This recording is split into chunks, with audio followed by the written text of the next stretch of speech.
Boa tarde, mais uma quarta-feira, e a gente chegou no capítulo 14 de Atos, quase na metade, não, já passamos da metade do livro de Atos, então vamos abrir a Bíblia no capítulo 14 de Atos, que a partir do capítulo 12, a gente viu que foi a última vez que Pedro apareceu, né, na história que Lucas está contando, nos Atos dos Apóstolos, e a partir do capítulo 13 até o final de Atos, e depois a gente vai conhecer mais detalhes da vida de Paulo, das viagens que ele fez, mas a partir de agora a gente está basicamente estudando a vida do apóstolo Paulo.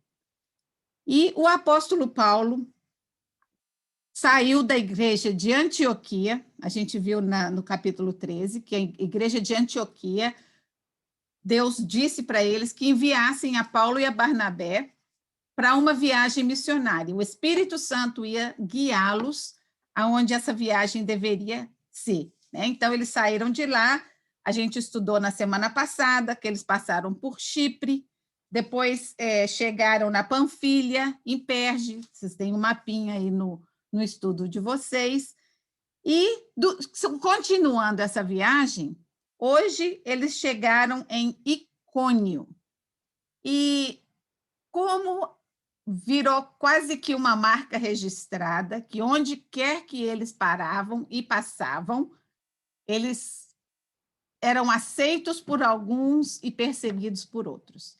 E até agora, em todos os lugares que eles chegaram, o primeiro ponto de acesso dele, de contato deles, era a sinagoga.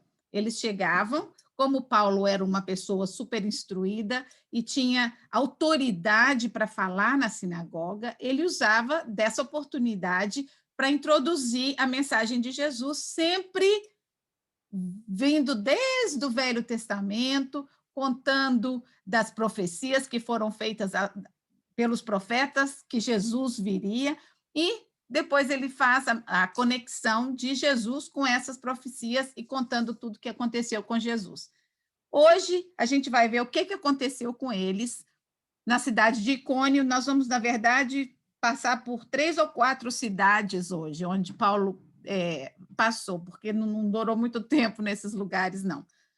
E então, grande multidão de judeus e de gentios, né, vieram a crer em Jesus através da mensagem de Paulo. Então, vamos começar a leitura do capítulo 14, versículos de 1 a 7. Renatinha, você pode ler para mim, por favor?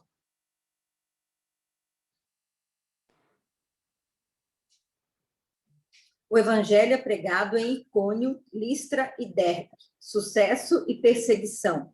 A volta a Antioquia. E aconteceu que, em Icônio, entraram juntos na sinagoga dos judeus e falaram de tal modo que creu uma grande multidão, não só de judeus, mas também de gregos. Mas os judeus incrédulos incitaram e irritaram contra os irmãos, os ânimos dos gentios. Detiveram-se, pois, muito tempo falando ousadamente acerca do Senhor, o qual dava testemunho à palavra da sua graça, permitindo que, por suas mãos, se fizessem sinais e prodígios. E dividiu-se a multidão da cidade. Uns eram pelos judeus e outros pelos apóstolos. E havendo um motim, tanto dos judeus como dos gentios, com os seus principais, para que os insultarem e apedrejarem. Sabendo eles, fugiram para Listra e Derbe, cidades da Licaônia, e para a província circunvizinha. E ali pregavam o evangelho. Obrigada, Renata. Então, gente, a gente vê que a mensagem era aceita, né? Mas os judeus, tanto pela maneira conservadora e ritualista né, protetora da lei que eles tinham, quanto por zelo, por ciúme, a gente já viu antes, que às vezes a maioria da razão pelas quais os judeus perseguiam e rejeitavam Era o ciúme de ver que a mensagem dele estava alcançando mais os gentios do que eles estavam alcançando com o judaísmo, né? Por quê?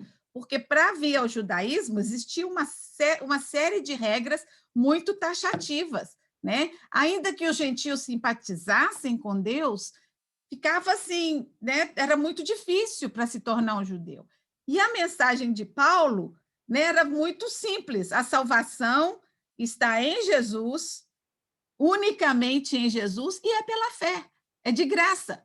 Você não precisa de fazer nada, você precisa de crer e você vai receber a salvação. Então, para os judeus, aquilo era, ei, peraí, e tudo que a gente já estudou, tudo que a gente já tem aqui, né?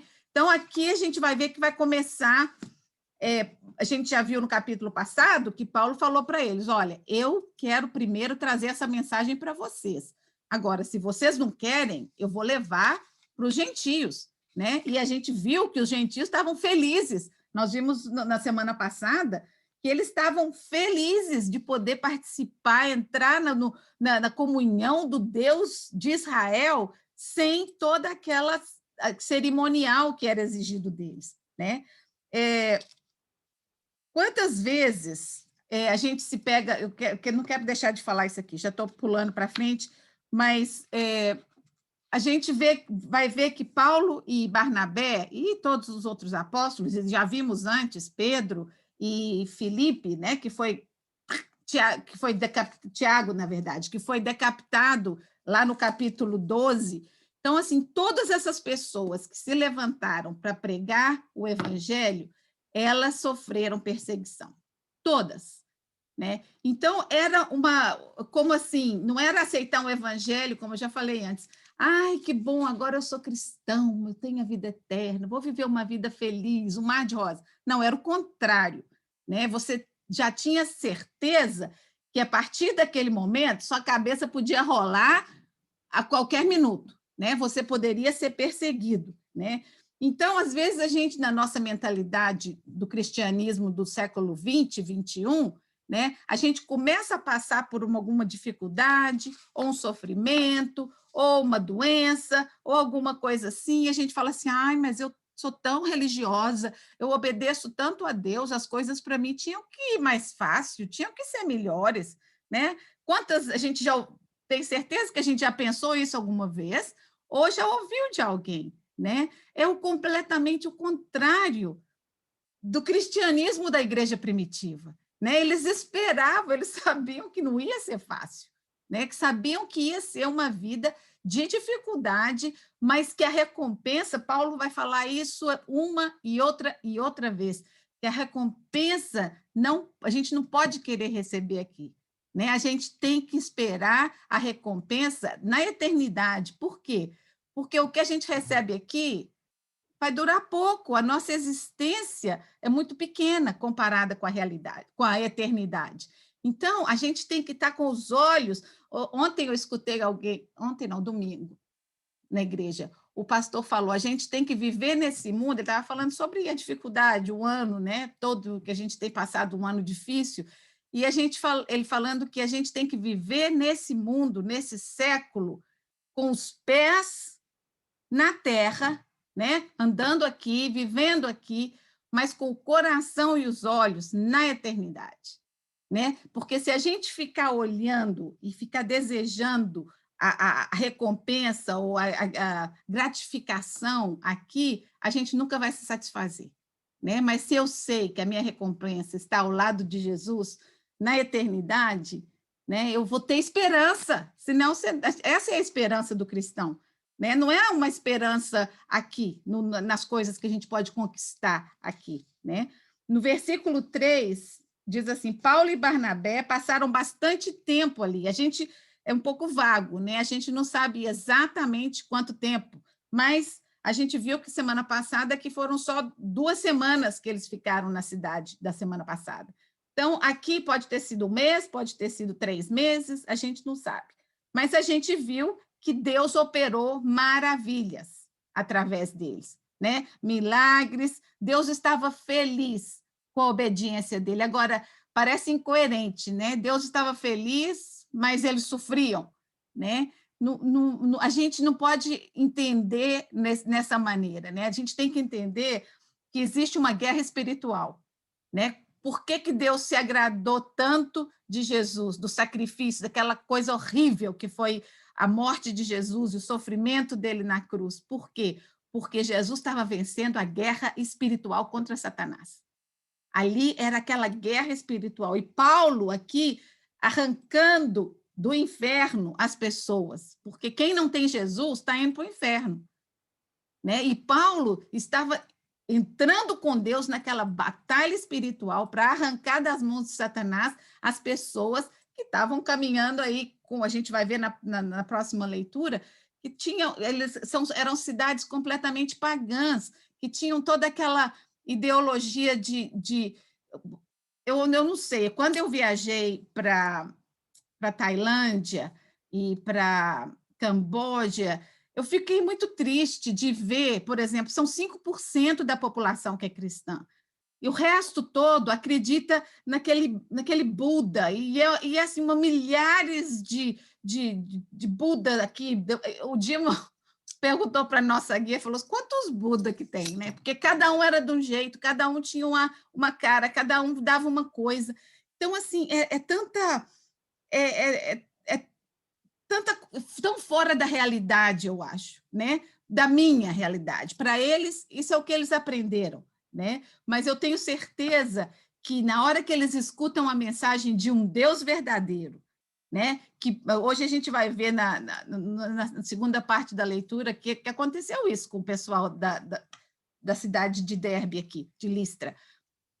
Então, gente, quando a gente faz a vontade de Deus, quando a gente agrada o coração de Deus, ainda que a gente passe por sofrimentos ou ainda que tenha dificuldades, o prazer de saber que está agradando a Deus é muito superior ao desprazer do momento, né? O sofrimento de Paulo não era comparado à alegria. Ele vai falar isso mais nas cartas que ele escreve para as igrejas.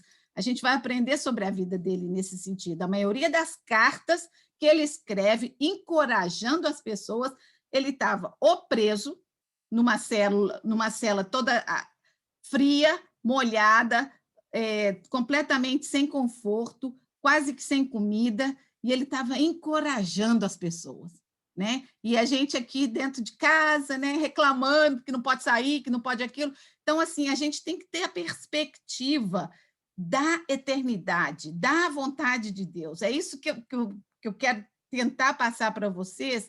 Não é que não, então eu tenho que ficar numa vida miserável, fazer que nem esses monges que vão aí viver naquela vida de sacrifício. Não, Deus não quer isso. Ele criou coisas lindas e boas para a gente desfrutar, né? A gente precisa valorizar e desfrutar essas coisas, mas o nosso coração e a nossa mente não pode estar colocado nessas coisas. Nosso coração tem que estar no Senhor, né? Outra coisa que a gente viu aqui na primeira parte, que nem sempre os milagres resultarão em salvação, né? A gente viu que os milagres, às vezes, acompanhou Jesus, mas por que Jesus fez os milagres? O fez porque onde Jesus chegava não podia existir doença, não podia existir morte, né? Então, onde ele chegava, ele levava vida, né? Eu imagino que deve ter sido assim milhares de pessoas que Jesus curou, não só esses que a gente tem referência aqui na Bíblia. A gente já leu que a Bíblia fala que se fosse contado todas as coisas que Jesus fez, não haveria livros que pudessem acomodar tudo, né? Então, eu creio que ninguém chegou na presença de Jesus, ninguém doente chegou na presença de Jesus e continuou doente, né? A gente viu a experiência daquela mulher que foi e falou, eu não tenho coragem de chegar diante dele, mas se eu conseguir encostar na roupa dele, eu vou ser curada, né? Então, imagina, isso foi um exemplo, eu acho que esses que ficaram gravados na Bíblia foram exemplos das coisas que Jesus andou fazendo por aquele lugar. Não foi só esses, deve ter tido muito mais, né? Então, a mensagem dos apóstolos era para eles o mais importante. Os milagres eram ou uma maneira que Deus usava para atrair as pessoas, ou Deus via que alguém precisava de uma cura. A gente não entende por que Deus às vezes faz e às vezes não faz um milagre. Mas isso são as coisas que a gente tem que aprender, da maneira que a gente vai crescendo na fé, não questionar coisas que Deus não quis revelar. Porque tem mistérios, tem segredos que ele não quis, outros ele quis revelar para algumas pessoas, né? Tem coisas que ele revela para uns e não revela para outros. Então, a gente não pode querer ficar especulando o que não está, né? O propósito do cristão é ser mensageiro. Jesus chamou os apóstolos para quê? Para serem pescadores de homens, né? Não chamou eles para serem mágicos e sair pelo mundo fazendo milagres. Ele disse que os sinais acompanhariam, mas que o propósito era ser pescadores de homens. E Jesus contou a parábola do semeador, né? Nós somos chamados a plantar a semente do evangelho, né? E tem semente que vai cair em solo super frutífero. Na hora que escuta, a gente viu isso aqui com o apóstolo Paulo e Barnabé e Pedro. Tem gente que escuta e na hora já os olhos abrem e já entendem, já querem aquela mensagem. Outros caem no terreno, como Jesus falou, o terreno cheio de espinhos, né? Espinhos, aquele terreno está sufocado, está como os judeus, cheios de tradições, de leis, de religiosidade, que não conseguem ver, né? Então, aquela semente vai ter que ficar ali um pouquinho, ou vai ter que escutar várias vezes, até que aquela semente possa encontrar, lá num buraquinho, ele vai encontrar um terreno fértil. Outros vão cair num terreno árido, seco. Por quê? Passou muito sofrimento, muita tristeza, está revoltado contra Deus, está cheio de perguntas, de coisas que não fazem sentido na sua vida. Então, o que eles precisam? Precisam de ouvir mais, né? Precisam que Deus fale com eles de uma maneira diferente. Então, assim, não é o meu trabalho, eu levo a mensagem. Agora, o Espírito Santo é que faz com que aquela mensagem germine. O Espírito Santo é o sol, quando você põe uma sementinha na terra, né? É aquele sol que vai esquentar aquela sementinha e fazer com que ela germine. Então, o meu trabalho e o seu é levar o evangelho. Cabe a nós sermos mensageiros das boas novas de Jesus. Então, Paulo e Barnabé tiveram que fugir dali, ó. Eles estavam maltratando e queriam apedrejá-los. Foi o que disse aqui. Aí eles fugiram, né? Aí a gente vai pensar assim, bom, fugiram, desistiram, né? Chega, vamos embora, quero mais saber disso. Não. Foram para uma cidade que estava pertinho, não estava nem muito longe. Aqui fala assim, fugiram para as cidades licônias de Listra e Derbe, Derbe e seus arredores. Então, não estava muito longe dali. A gente vai saber por quê já já. Ana, você pode ler para mim de 8 a 20. Esse vai ser um pouquinho mais largo. Presta atenção, porque é muito interessante essa leitura.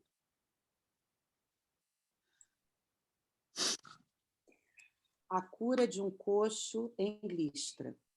Em Listra, costumava estar assentado certo homem aleijado, paralítico, desde o seu nascimento, o qual jamais pudera andar.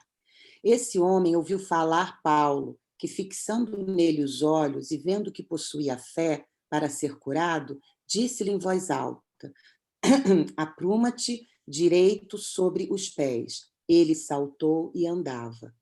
Quando as multidões viram o que o Paulo fizera, gritaram em língua licaônica, dizendo: os deuses em forma de homens baixaram até nós. A Barnabé chamavam Júpiter e a Paulo Mercúrio, porque era este o principal portador da palavra. O sacerdote de Júpiter, cujo templo estava em frente da cidade, trazendo para junto das portas touros e grinaldas, queria sacrificar juntamente com as multidões. Porém, ouvindo isto, os apóstolos Barnabé e Paulo, rasgando as suas vestes, saltaram para o meio da multidão, clamando: Senhores, por que fazeis isto? Nós também somos homens como vós, sujeitos aos mesmos sentimentos, e vos anunciamos o evangelho para que destas coisas vãs vos convertais ao Deus vivo, que fez o céu, a terra, o mar e tudo o que há neles.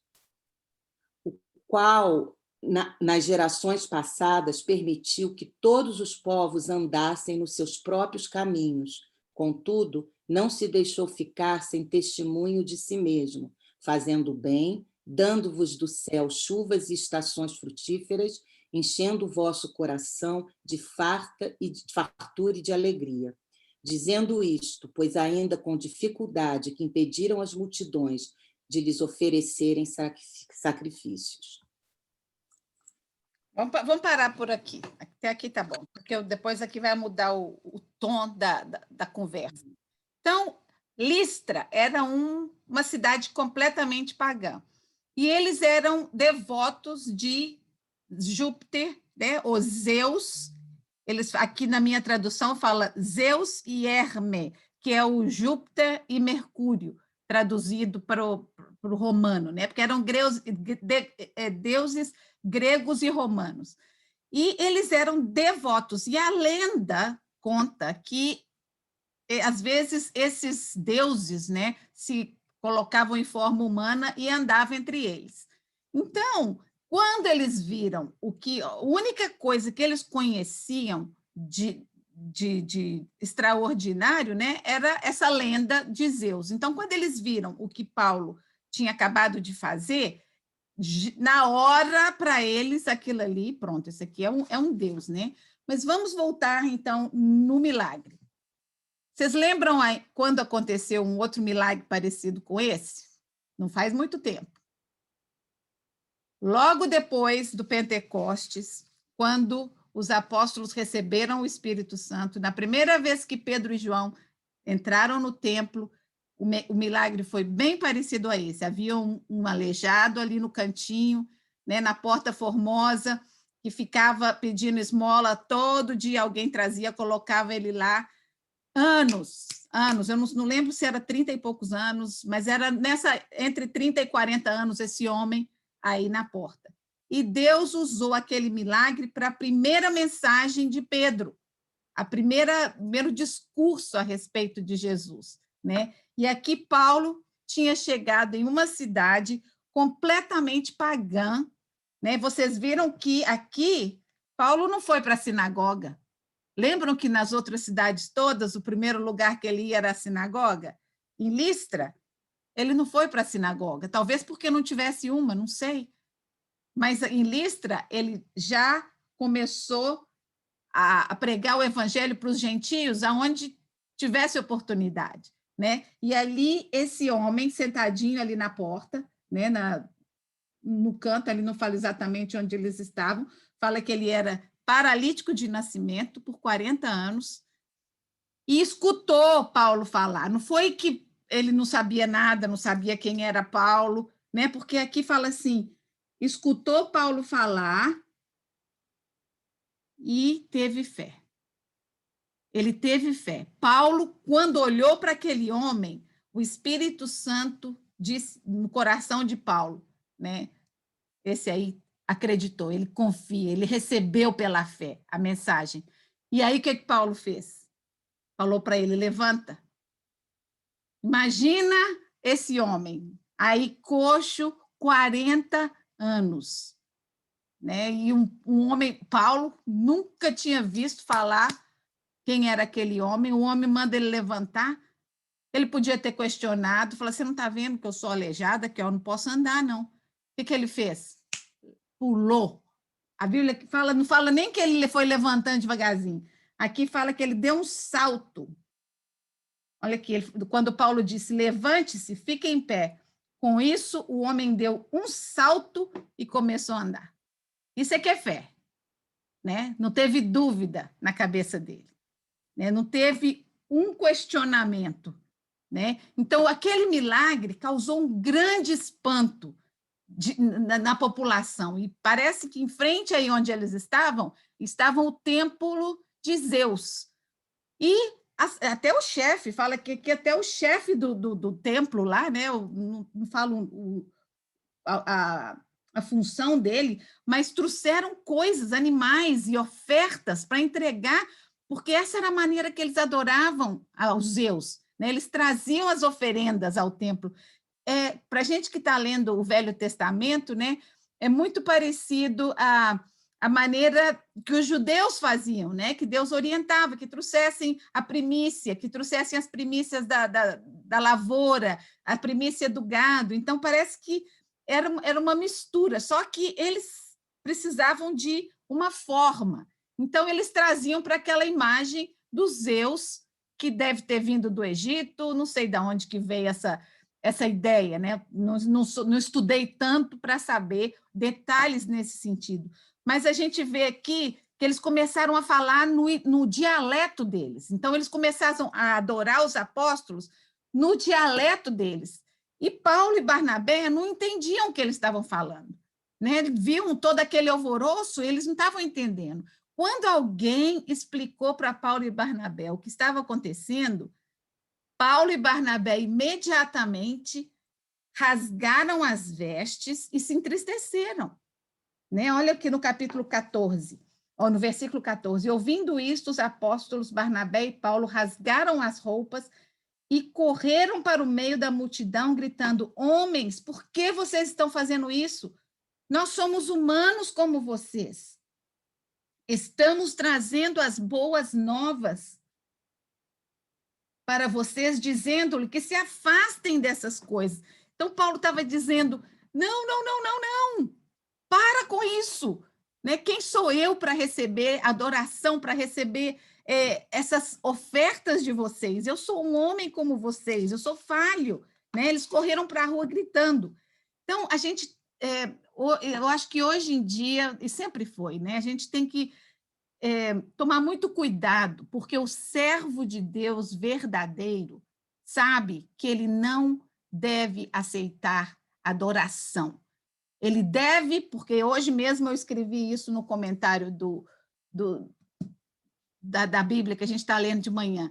Nós, como cristãos, somos responsáveis pelo sustento das pessoas que estão na liderança, os padres, os missionários, os pastores. Nós, como cristãos, a Bíblia já ensinou desde lá do Velho Testamento, Deus disse, os levitas não vão receber nenhuma terra de herança, mas cada uma das outras tribos vai sustentá-los, vai cuidar que eles tenham o suficiente, vai levar o seu mantimento. Então, isso era para a gente aprender que as pessoas que estão na liderança ensinando devem receber nossa ajuda material, né? Porque eles deixaram tudo para servir a Deus. Então, vão passar fome? Não, é a minha responsabilidade, né? Que eles tenham uma casa para morar, que eles tenham o suficiente para comer, para cuidar dos seus filhos. A gente conhece e sabe que tem muita gente que abusa disso, né? Tem para todo lado. Mas isso não é problema meu nem seu. Isso Deus vai lidar com isso, né? Deus é o responsável para fazer a justiça, né? Eu tenho que ser obediente. E às vezes eu penso assim, mas dá o dízimo, né? Hoje mesmo foi na leitura de manhã a gente viu sobre isso. Então assim, não é porque Deus precisa de dinheiro, mas ele quer testar a minha obediência, né? Porque tudo que ele me dá é dele. É dele. E ele só pede que eu dê 10%. Né? Mas a gente vive a vida pensando, não, isso é meu, dar 10% é demais. Né? Então, mas isso é outra coisa que é Deus que vai falar o coração de cada pessoa. Né? A não ser que, como eu, você cresça numa família evangélica que te ensina isso desde pequenininha, que você vê a sua mãe que não tem dinheiro para ir no supermercado, mas tira o dízimo dela, a primeira coisa que ela faz quando o cheque de pagamento chegava era tirar o dízimo. Podia faltar comida na mesa, podia faltar carne, mas tinha soja. Então, tá bom, tá alimentada. Então, quando você aprende isso desde pequena, já não é nenhum mistério, né? Mas quando a gente vai lidando com isso depois de adulto, é uma aprendizagem, né? É o Espírito Santo que vai falando ao nosso coração. Mas aqui, voltando ao tema de Barnabé e Paulo, eles aceitariam ajuda se fosse uma ajuda para a manutenção deles, mas ali, aqueles homens estavam adorando a Paulo e Barnabé. E isso ele não ia aceitar nunca, porque ele conhece o Deus que ele serve. Né? Achei lindo a gente lendo no Velho Testamento, né? Deus falando dos atributos dele, né? Maravilhoso. Eu acho que eu botei aqui no estudo de hoje, mais para frente. Mas João, quando ele estava na ilha de Patmos, e ele teve duas ocasiões onde ele quis se ajoelhar e adorar um anjo. E o anjo falou, não, não, não, não, aqui eu não. O único que é digno de adoração é Jesus. Né? Então, no Apocalipse 22, 8 e 9, ele diz, eu sou João, aquele que ouviu e viu todas as coisas, e quando as ouvi e vi, caí aos pés do anjo. Então, João tinha acabado de ver todas as revelações do que haveria de acontecer, que ainda vão acontecer, que não aconteceram, que ainda vão acontecer. Caí aos pés do anjo, que as mostrou para mim, a fim de adorá-lo. Mas ele disse, não faça isso. Eu sou o servo como você. Até os anjos se consideram como nós. Olha que maravilha.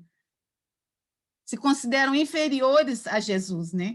Sou um servo, como você e seus irmãos, os profetas, e como todos que obedecem ao que está escrito nesse livro. Adore somente a Deus. Apocalipse 5, também, João. Ele diz, o anjo está dizendo, digno é o cordeiro que foi sacrificado de receber poder e riqueza e sabedoria e força e honra e glória e louvor. Aquele que está sentado no trono e ao cordeiro, seja o louvor, a honra, a glória e o poder para todo sempre. Paulo, mais para frente, a gente vai, quando chegar lá em Romanos, ele deixa claro, ao único Deus sábio seja dada a glória para todo sempre por meio de Jesus Cristo. Então, essa vai ser a assinatura de Paulo durante todo o seu ministério. Ele sabe que ele, como pessoa, não podia nada, mas era o Espírito Santo dentro dele. Né? E ele veio a falar mais para frente, quando eu sou mais fraco, quando eu não sinto que eu sou nada, aí é que eu sou forte, porque quando eu não sou nada, o Espírito Santo é tudo em mim. Deus tem completo controle da minha vida. E é assim que a gente deve viver o nosso cristianismo. Né? Aqui eu achei interessante, porque como a mensagem aqui era para os gentios, né? Pagãos, completamente pagãos, muitos provavelmente gregos, ele não podia apelar para o Velho Testamento, eles não tinham ideia das histórias do Velho Testamento. Mas, para essas pessoas, o que era muito importante era a natureza, né? A chuva que caía, o sol que brilhava, tudo essas coisas que ajudavam na produção da semente, da lavoura, mas eles davam toda a glória dessas coisas para os deuses. Né? E Paulo está dizendo, tudo isso que vocês acham que é o Zeus que está fazendo, é o Deus vivo. Lá no Velho Testamento, quando ele escolheu o seu povo, ele abençoou o seu povo, mas ele deixou chover na sua terra também. Deus abençoou, ele foi bom, generoso com vocês, ainda que vocês não o servissem, ele foi generoso com vocês. Né? Então, Paulo sabia como alcançar aos judeus, estava aprendendo a lidar também com os gentios. E conhecendo as escrituras é a melhor maneira de poder lidar com seja qual for, né? Porque se você conhece a palavra de Deus, ela é suficiente, né, para levar a mensagem. No versículo 19 e 20, Nilta, você pode ler para mim? Então, aqui, gente, olha como que a transformação, né? No momento, esses homens estavam trazendo as ofertas e consagrando esses dois como deuses. Aí, olha o que acontece. Sobrevieram, porém, alguns judeus de Antioquia e de Icônio, que persuadiram a multidão, apedrejaram Paulo e, dando-o por morto, arrastaram-no para fora da cidade. Os discípulos o rodearam. Ele se levantou e entrou na cidade. No dia seguinte, partiu com Barnabé para Derbe. Aí, até aí, tá bem, obrigada. Então, gente, o mesmo povo que estava ali, consagrando aqueles dois como deuses, na hora que chegaram os que tinham vindo atrás dele, lá das outras cidades, e fizeram um mitinho ali, espalharam umas histórias, na mesma hora mudaram de ideia. Então, Deus apedrejou a Paulo. Olha que transformação. E a gente já viu isso na história, né? Como foi com Jesus? No domingo de Ramos, entrou em Jerusalém, Hosana, o Filho de Deus, bendito que vem em nome de Jesus, em nome de Deus. Uma semana depois, o que aconteceu? Crucificam, crucificam. A mesma multidão que adorou a Jesus no fim de semana, na outra, crucifica. E assim, às vezes, a gente faz, quando a gente não tem dentro de nós a certeza, a convicção de quem Jesus é, de quem Deus é, a gente fica assim, levado pelos ventos, de um lado para o outro. Ah, não, eu vou passar a mão na barriga daquele Buda ali, porque vai me dar sorte. Ou eu vou usar essa fitinha do Senhor de Bonfim, ou essa figuinha. Gente, a convicção é no Deus vivo de Israel. Ele é suficiente. A gente não precisa ficar de correndo para agarrar a mão de um monte de gente de uma vez, não. A gente só precisa de o único Deus de Israel, que, ó, está aqui desde o principinho, milhares e milhares e milhares de anos. A gente não sabe exatamente se foi 7 dias e foi 7.000 anos, porque a Bíblia diz que um dia é como 1.000 anos e 1.000 anos é como um dia para Deus. Mas se ele criou em 7 dias, eu acredito que ele pode, né? Ele é o meu Deus que pode criar. Eu fico pensando com isso do Covid, né? Que outro dia eu estava pensando nas pragas do Egito, né? Que Deus mandou a praga e Moisés orou quando a Faraó pediu. Moisés orou e a praga desapareceu. Então eu fiquei pensando assim, gente, a praga dos sapos, né? Será que o sapinho foi pulando cada dia, um foi pulando para um lado e foi para o rio? Não, eu acho que da mesma maneira que eles apareceram, eles desapareceram. E meu Deus, que eu acredito, é um Deus que tem poder de fazer esse Covid desaparecer instantaneamente. Agora, se ele ainda não fez, com tanta gente que está pedindo para ele, né, para ter misericórdia, ele tem um propósito maior. Né? Eu acho que a gente ainda tem que aprender muito sobre isso, não só em termos relacionais com uns com os outros, ou mais ainda, aqui, ó, no sentido mais vertical do que no horizontal. Nós precisamos de aprofundar o nosso relacionamento com Deus. Eu acho que nada mais do que essa quarentena e esse Covid fez com que as pessoas se voltassem mais para Deus. Até as mais incrédulas eu tenho ouvido falar de Deus, né? Aquelas que não querem nem saber, de repente já estão, ai, ora porque eu tenho fulano que está com Covid, eu pede a Deus. Não, Deus tem um propósito, né? Ou sacudir a gente. Acho que os cristãos, a gente está meio dormido, a gente está meio apático, a gente está vivendo uma vida que se conforma com muita coisa, né? Então, Deus está sacudindo alguma coisa, está sacudindo as estruturas, né? E nós temos que estar atentos, né? Atentos ao que Ele quer nos mostrar, né? Vamos continuar lendo de 21 a 27. Fátima, você pode ler para mim, por favor?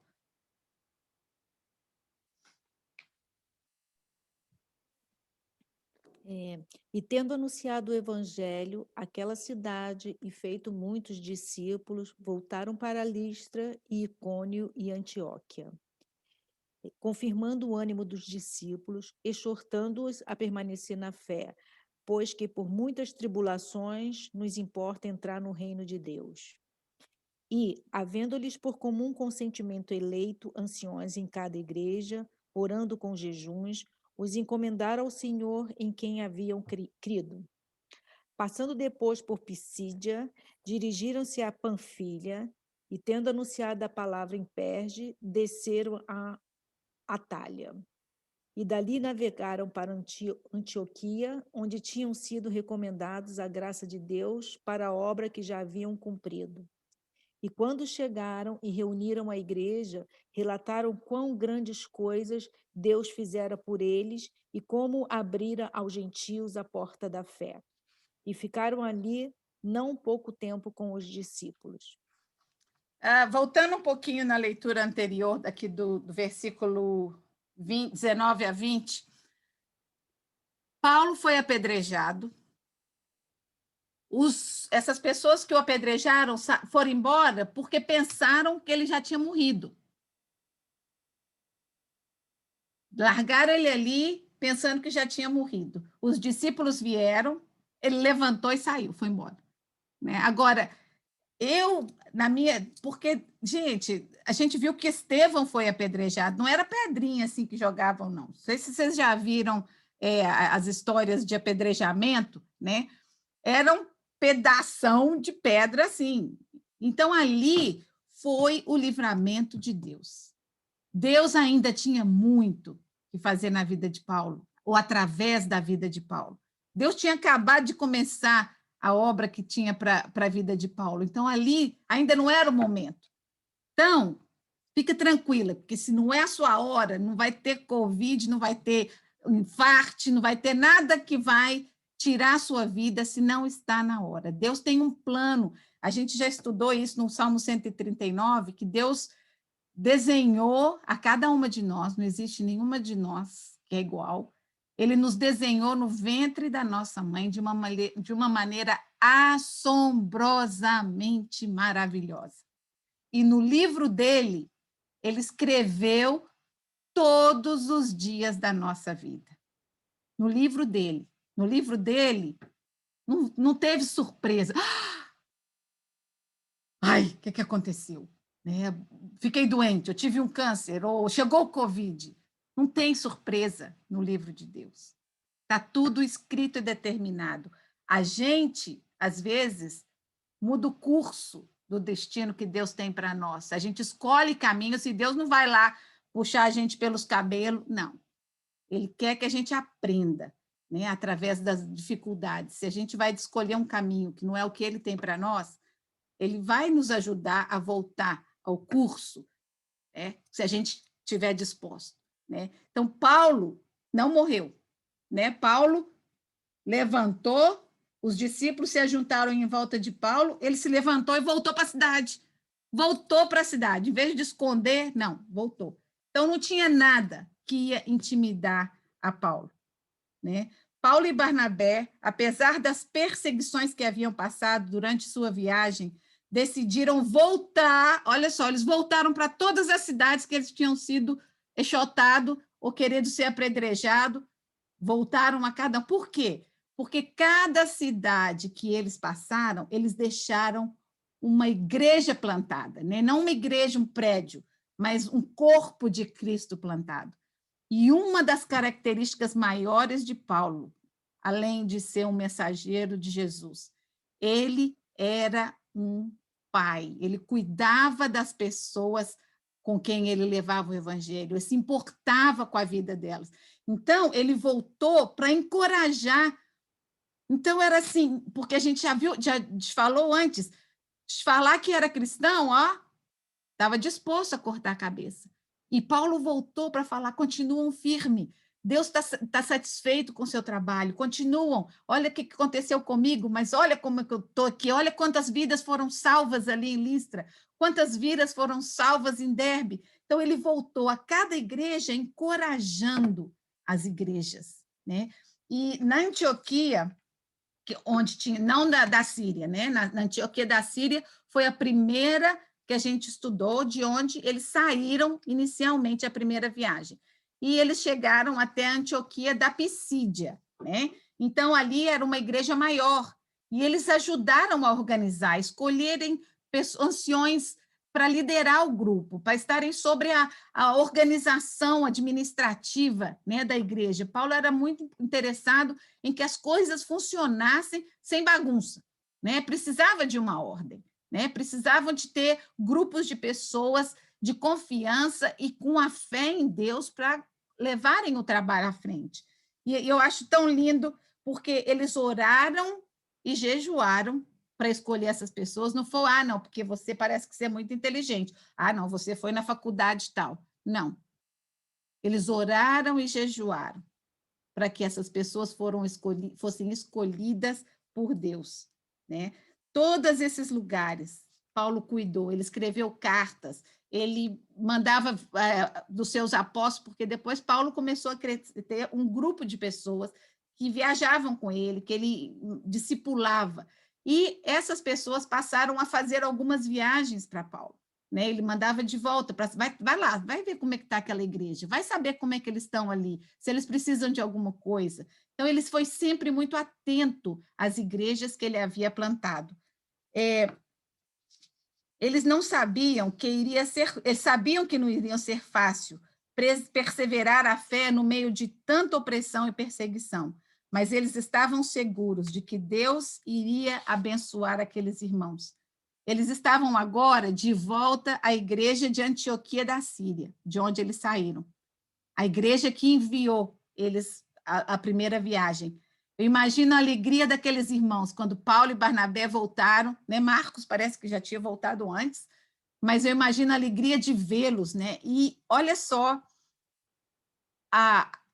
o que fala aqui, chegando ali, reuniram a igreja e relataram tudo que Deus havia feito por meio deles, e como abrira a porta da fé aos gentios.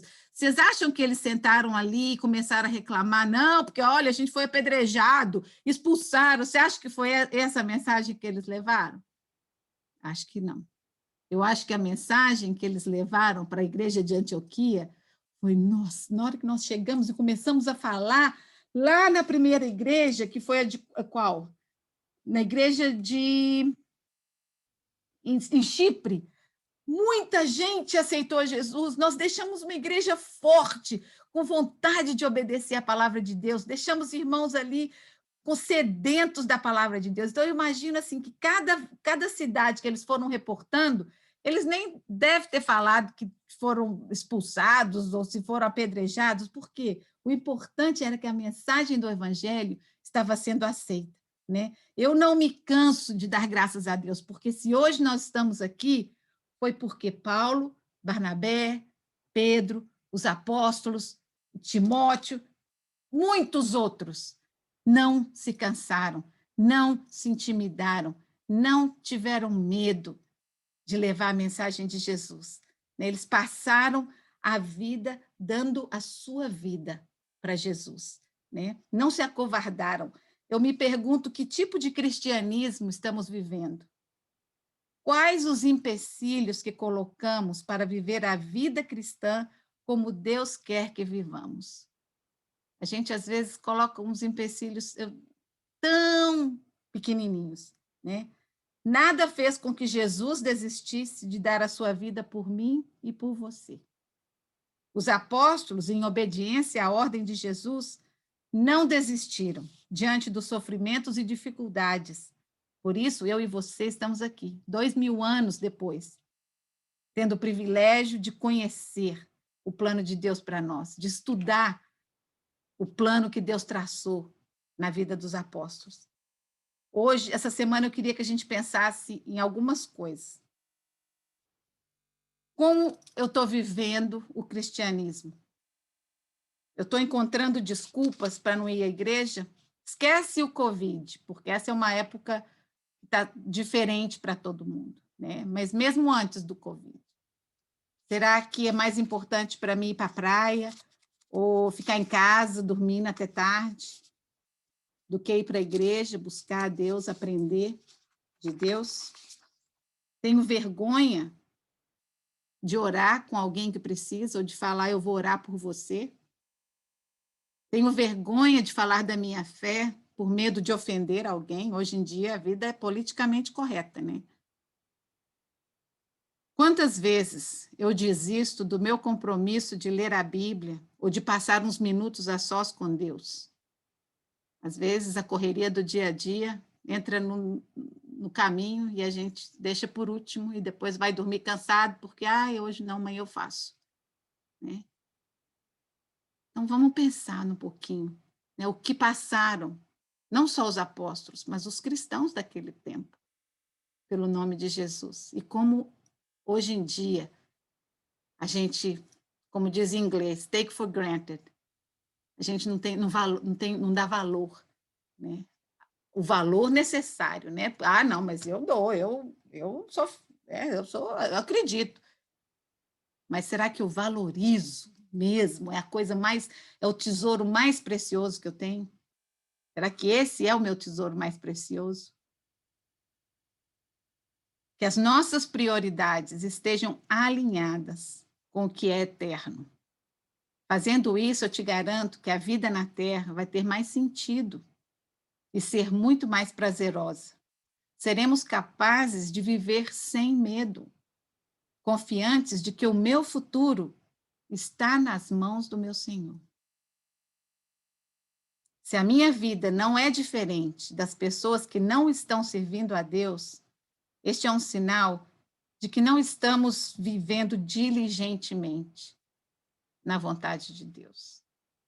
A minha vida tem que ser diferente. Tem que ter alguma coisa em mim que mostra que eu sou diferente daquela pessoa que não quer nada com Deus, que não... Eu tenho que agir diferente, minha linguagem tem que ser diferente, a minha maneira de encarar as dificuldades tem que ser diferente, a minha maneira de encarar a morte tem que ser diferente. Paulo escreveu, e eu já botei para vários de vocês, quando perderam algum querido, que a esperança do cristão diante da morte tem que ser diferente das pessoas que não têm esperança nenhuma, né? Porque realmente, se você acha que acabou, né? Que a morte é o final, então realmente, mas nós sabemos que não é, né? Então a nossa esperança nossa maneira claro que a gente vai sofrer, existe a dor da perda, da saudade, mas não é um desespero, né? Às vezes eu fico pensando, quantos de nós, e eu tenho amigas que vieram para os Estados Unidos há 20 anos atrás, e quando passaram 15 anos aqui, sem poder voltar no Brasil, ver a família, né? Quanta gente passa a vida sem poder visitar a família, né? É quase como, sabe que está vivo, mas não está perto, né? Mas um dia vai poder reencontrar. E é assim, a morte do cristão é assim, é como se eles viajaram e um dia nós vamos encontrar outra vez. Então, a gente tem que passar por essas dificuldades, por esses momentos da vida diferentes das pessoas que não têm esperança. Qual é a vontade de Deus? Hoje foi o que eu li lá em Deuteronômio, e eu achei interessante, porque é tão interessante, na verdade, eu acho que eu li isso foi ontem. Eu acho tão interessante como que está batendo, e a Bíblia é assim, né? Eu não sei por que eu fico espantada, porque é sempre assim, é tão conectado uma coisa com a outra, né? E eu hoje querendo, às vezes a gente fala assim, mas como é que eu vou saber qual que é a vontade de Deus, né? A gente não vai saber exatamente para uma específica situação. Às vezes Deus vai te mostrar, ou ele te dá paz, ou ele abre portas, ou as coisas acontecem numa sequência que fala, não, isso aí só pode ser a vontade de Deus, porque está acontecendo tudo do jeito que tem que ser. Então, ou que se coloca fecha uma porta, não, então essa não era a vontade de Deus. Mas existe aquela outra vontade de Deus que é, como eu posso saber que eu estou agradando a Deus, né? Que eu estou obedecendo a Deus? Então, algumas coisas, a gente já estudou, já falou várias vezes sobre o homem carnal, o homem espiritual, os frutos do espírito, né? Que é amor, bondade, longanimidade, paciência. Mas hoje ontem eu estava procurando sobre a vontade de Deus. Qual é? O que ele quer de mim como cristã? E Romanos 12, 2 diz assim, não se amoldem ao padrão deste mundo, mas transformem-se pela renovação da vossa mente, para que sejam capazes de experimentar e comprovar a boa, agradável e perfeita vontade de Deus. Então, uma delas é a gente não se acomodar, não se amoldar, né? Nossa mente não pode aceitar a cultura, a gente não pode querer transformar, a Bíblia não vai nunca ser atualizada, né? Deus vai ser sempre o mesmo, né? Então, o que ele não gostou ontem, ele não vai mudar de ideia e começar a gostar hoje. Em 1 Tessalonicenses 5,18, ele fala assim, Paulo disse isso, Paulo escreveu Romanos também, deem graças em todas as circunstâncias, pois esta é a vontade de Deus para vocês em Cristo Jesus. Então, não é ficar reclamando de tudo e murmurando. A gente já viu lá que no Egito, para os israelitas no deserto, murmurar não deu certo, né? Só fez eles esticarem o tempo. Podia ter chegado na Terra Prometida em 2 anos, demorou 40, né? Por causa da murmuração. Então, deem graças em todas as circunstâncias. Eu já tive que agradecer no meio de lágrimas. Deus, eu não entendo, eu não tenho nada para agradecer, mas eu agradeço, porque essa é a sua vontade, né? Porque o Senhor fala que eu tenho que render graças ao Senhor, porque Ele é bom, independente das circunstâncias. Deuteronômio 10 diz assim, e agora, ó Israel, que é que o Senhor, o seu Deus, lhe pede? Então, isso aqui é geral, não é só para Israel. Deus pede isso para nós.